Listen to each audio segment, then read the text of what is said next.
Bruce on News Talk 92.3 KTAR.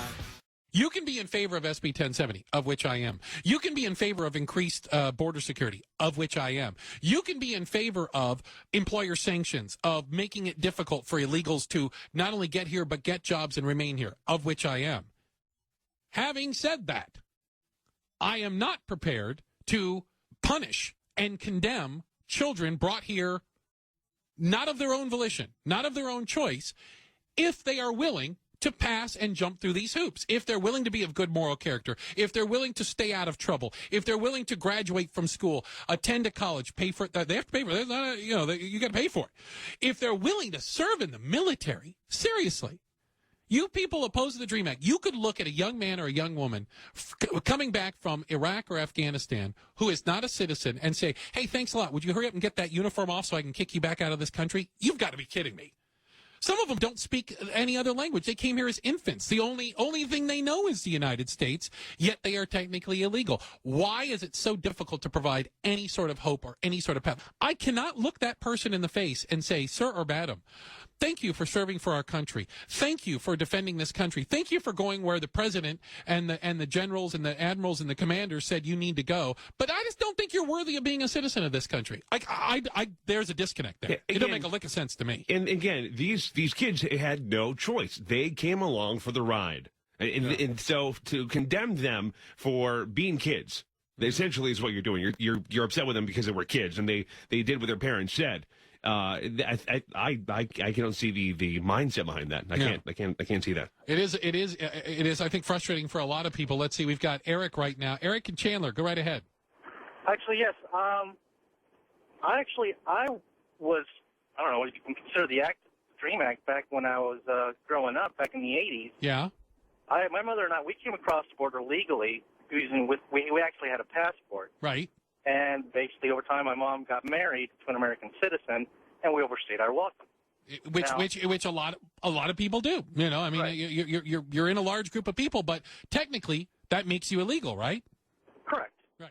I support SB 1070, even though I at one point was illegal. Yeah. But the thing is, people come here from another country, and I mean, my assumption is you come here for a reason. I didn't serve in the military. I didn't. I have respect for people that did, and that currently do. And I think that there ought to be a way, that there ought to be an opportunity for them to change their situation, to change their station in life. And again, especially serving in the military, volunteering to put the flag of a country that you're not even a citizen of on your arm and take up arms and go and defend this country. You're in.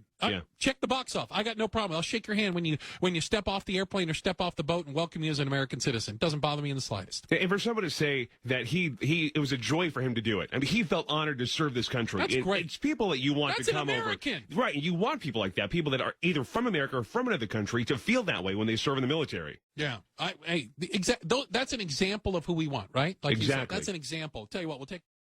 If you're going to go climb through, you're going to lie on your belly with an M16 out in the desert in Afghanistan as IEDs go off and you're not a citizen, when you come back, oh, yes, you are a citizen. Oh, yes, we ought to give you a special place, for goodness sakes, for serving this country when you weren't even a citizen. I would say that's a higher calling. To devote your entire life to your country, that should say something. That should be rewarded in some way. You say your country. It's not even their country at that point. You have to complete your service for it to be your country. Right. You would still be technically a citizen of Mexico, a citizen of a Central American country, a South American country, a citizen of Europe who's here illegally, a citizen of Asia who's here illegally. You would still be a citizen of that country, but you'd be fighting for the United States. How do you deny those people citizenship at that point? I cannot find it in my heart to deny citizenship to a non-citizen who would serve in the military when I, born and raised in this country, never served in the military, never defended our country, was never called on to do that. How can I deny them the opportunity?